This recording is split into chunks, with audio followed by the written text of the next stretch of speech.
Hi, I'm Dan Cortopassi. Welcome. As you can see, I'm not in the train room today.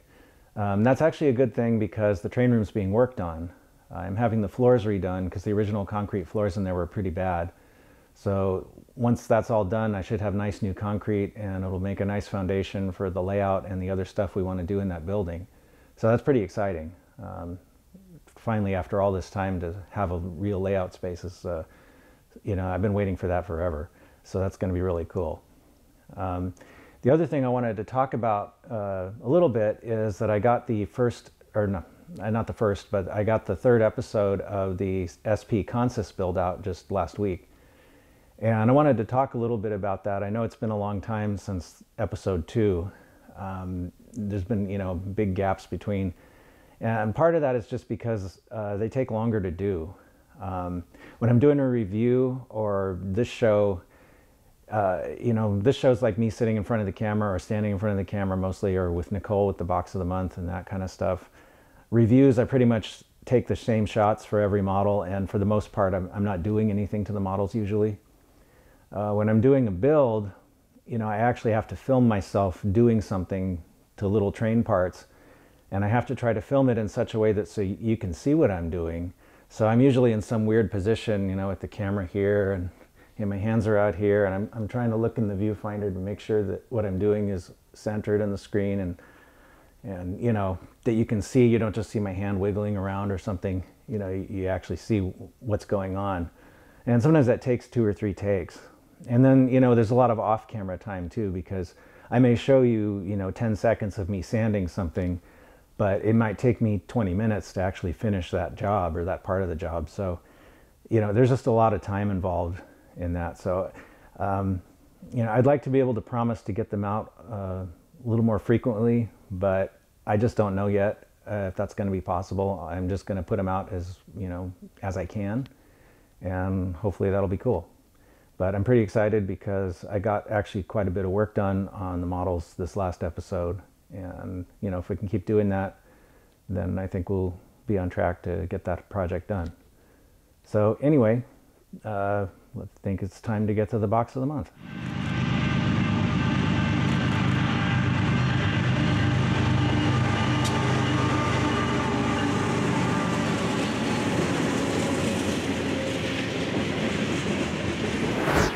Okay, so in case you're not aware, this is Nichole. Hi everyone. And we're going to do our box of the month. So my favorite. What do we got this time? We've got this lovely box. Another white box. Another white box. Go figure, right? Yeah. But this white box has something I have not seen before. Oh, this is interesting. This is not a locomotive, which is in... We've been going through the locomotive stack, which is why it's been all locomotives so far. This is actually a double stack car by Concord that's kind of old. I'm not sure. Kind of old. Yeah, this is Southern Pacific double stack car, 5-unit car. Oh, that's really cool. The sections hooked together like this, and it only has couplers on the ends. I got this, I think this was my first actual double stack car. I probably got it back in the 90s sometime. Like I said, it's an old model.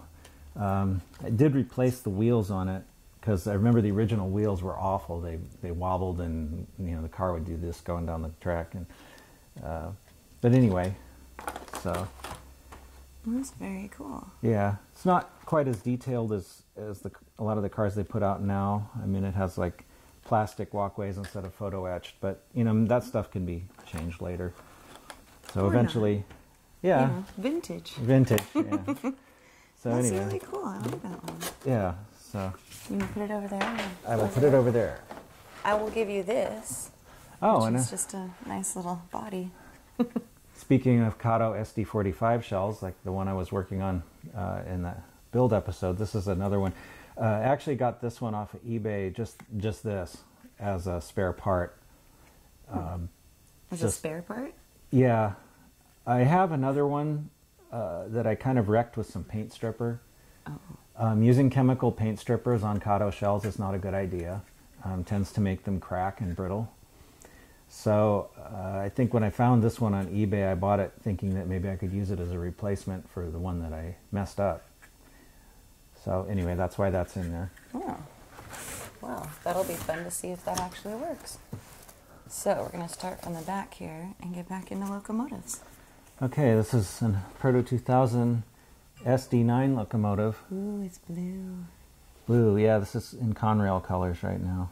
All right. But I had intended it as a Southern Pacific unit, so So eventually you'll repaint and repaint change it, yeah, in scarlet and gray. Yeah. Scarlet. Sorry, Conrail fans, but I do actually like Conrail, but not for this engine.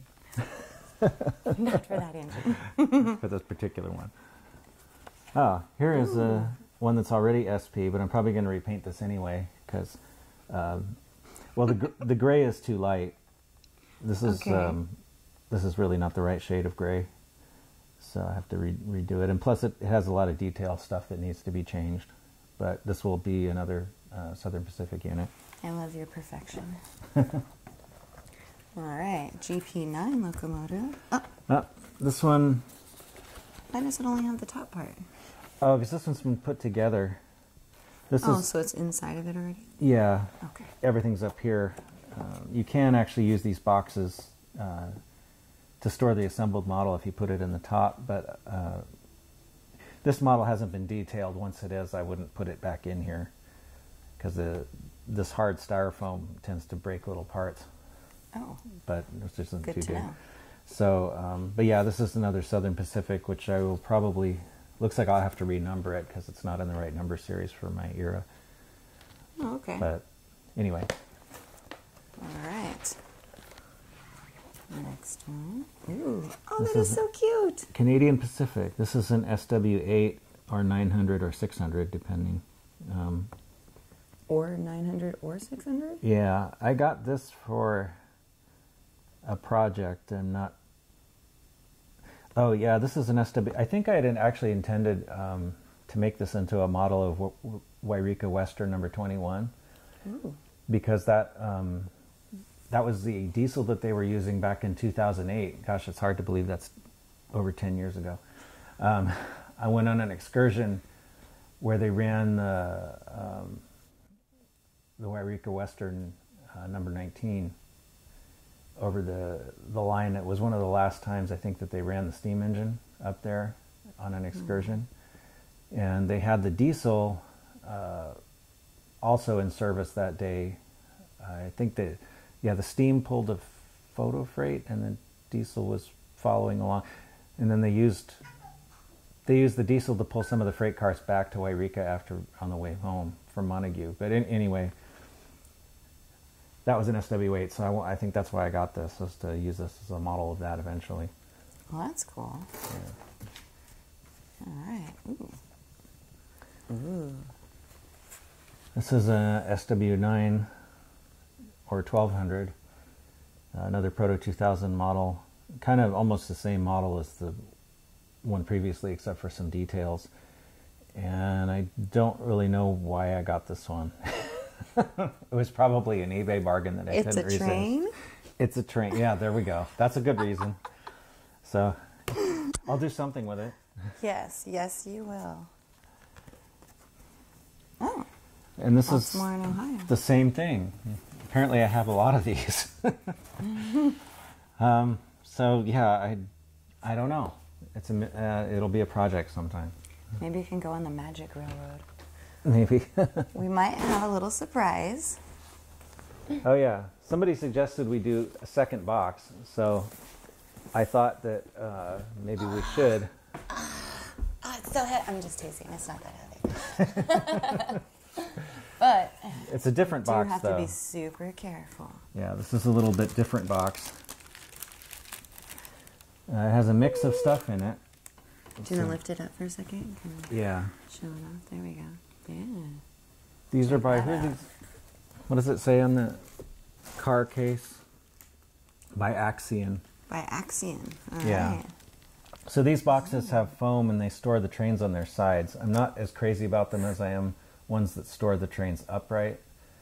Because sometimes this puts a little pressure on detail parts and sometimes things will fall off.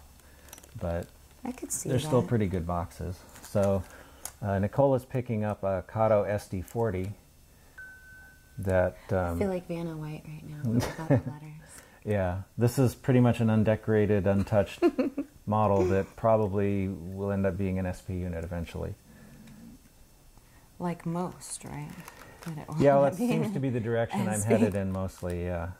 Okay, and then we've got this one right here. This is just a shell, though. That's an Athearn Blue Box SD40-2 shell, which will probably end up being either a Union Pacific or a Santa Fe unit. Oh, and here we have this guy right here.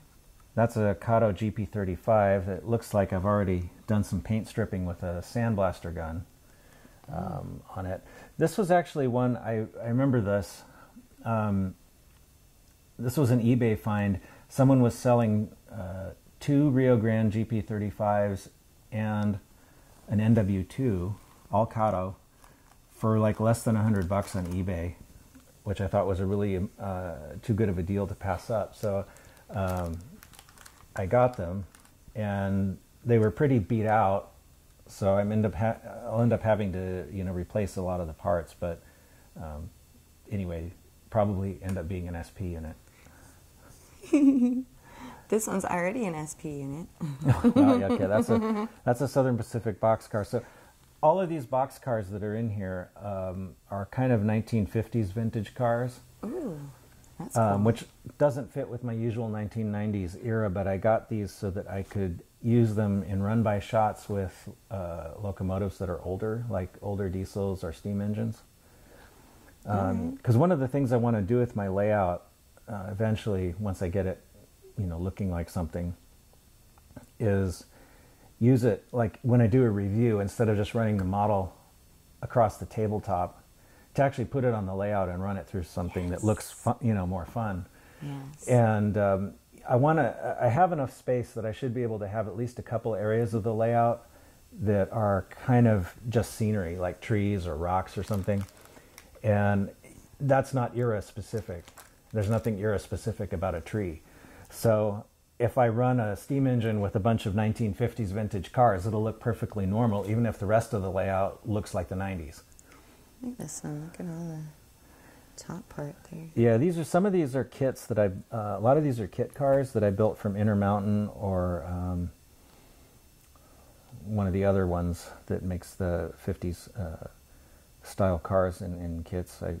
Name's escaping me right now, but anyway, a lot of these I've redone with like aftermarket photo etched roof walks, and I've added uncoupling levers and the little air hoses. This looks like high-tech hoses because this one is flexible. It's rubber.